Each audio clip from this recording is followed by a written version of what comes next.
इमाम फखरुद्दीन राजी रहमतुल्लाह ताला ने एक बड़ी प्यारी हदीस लिखी है। कहते हैं नबी पाक सल्लल्लाहु अलैहि वसल्लम के पास एक शख्स आया, उसने कहा या रसूलल्लाह मैंने कलमा पढ़ना है पर 4 चीजें हैं जो मुझसे छूटती नहीं और आप उनको हराम कहते हैं, तो हुजूर आप हुक्म करे क्या करूं? फरमाया चल तू बोल वो क्या है? कहने लगा जी मैं शराब का भी आदी हूं। माज़अल्लाह, बोलिए अस्तगफिरुल्लाह, सारे बोलिए मैं शराब का आदी हूं, मुझसे छूटती नहीं। और फिर कहने लगे मैं चोरी का भी आदी हूं, जाती नहीं। और तीसरी बात ये कि मैं माज़अल्लाह सुम्मा माज़अल्लाह जिना का भी आदी हूं। और चौथी मेरे अंदर बीमारियां कि मैं झूठ बहुत बोलता हूं। ये आदतें छूटती नहीं, मैं इनके होते हुए कलमा कैसे पढ़ूं? आपके दीन में ये शदीद बुरी चीजें और मुझसे छूटती नहीं, तो क्या हुक्म है? मेरे महबूब अलैहिस्सलाम को अल्लाह ने बड़ी हिकमत अता फरमाई, बड़ा नवाजा है नबी पाक ने। हुजूर ने बड़े खूबसूरत जुमले कहे, फरमाया कुछ सौदा कर ले मेरे साथ। अर्ज की हुजूर हुक्म हो, फरमाया चारों में से एक छोड़ दे, कलमा पढ़ ले, सौदा कर ले। कहा हुजूर हुक्म करे कौन सी? सहाबा कहता है अब हम घूम रहे थे कि ये क्या बात है, चारों चीजें हराम में कतई है। हुजूर कहते एक छोड़ दे, मैं एक वादा कर। कहा या रसूलल्लाह हुक्म करे।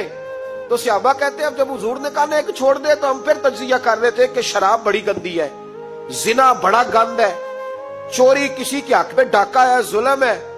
लेकिन मेरे नबी पाक अलैहिस्सलातु सलाम ने क्या खूबसूरत फरमाया, फरमाया चल तू झूठ छोड़ दे।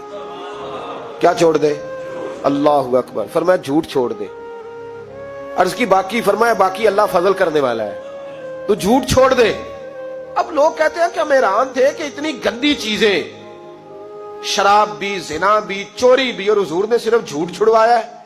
वो सरदार कहता है मैं घर गया, शराब की बोतल पे हाथ डालने लगा। दिल में ख्याल आया शराब पी के सहाबा के मजमे में जाऊंगा, तो अगर किसी सहाबी ने पूछा कि तूने शराब पी है, झूठ बोलूंगा तो नबी पाक के वादे का क्या बनेगा, और सच बोलूंगा तो उस महफिल नूर में बैठूंगा कैसे शराब पी के? कहते 2-3 दफा हाथ बढ़ाया पर मजा नहीं आया, मैंने पटखी दीवार के साथ बोतल, मैंने कहा ये तो गई, ये नहीं पीऊंगा आज के बाद। कहते फिर मैं बाहर निकला उस औरत के पास रात गुजारने जहां मुंह काला करना था। कहते जब पहुंचा तो उसने पहला सवाल पूछा, कहने लगी सुना है तू कलमा पढ़ गया है? कहते बस वजूद चकनाचूर हो गया। कहते बिजलियां दौड़ गई। मैंने कहा अगर झूठ बोलूं तो हुजूर के वादे का क्या बनेगा? महबूब ने कहा झूठ नहीं बोलना, अगर सच बोलूं तो फिर इसके करीब कैसे जाऊं? कहते वहां से भी लौट आया। अब मेरी जिना की आदत भी गई। अगली शाम हुई तो सामने माल पड़ा था एक आदमी का, वो आदमी का फलता उस पे हाथ डालने लगा, तो दिल में ख्याल आया ये सवेरे तफ्तीश भी करेगा, अगर पूछता पूछता मुझ तक आ गया कि तूने तो नहीं चोरी की, तो झूठ तो मैं बोल ही नहीं सकता, हुजूर से वादा किया है, और सच बोलूंगा तो मेरी आबरू क्या बचेगी।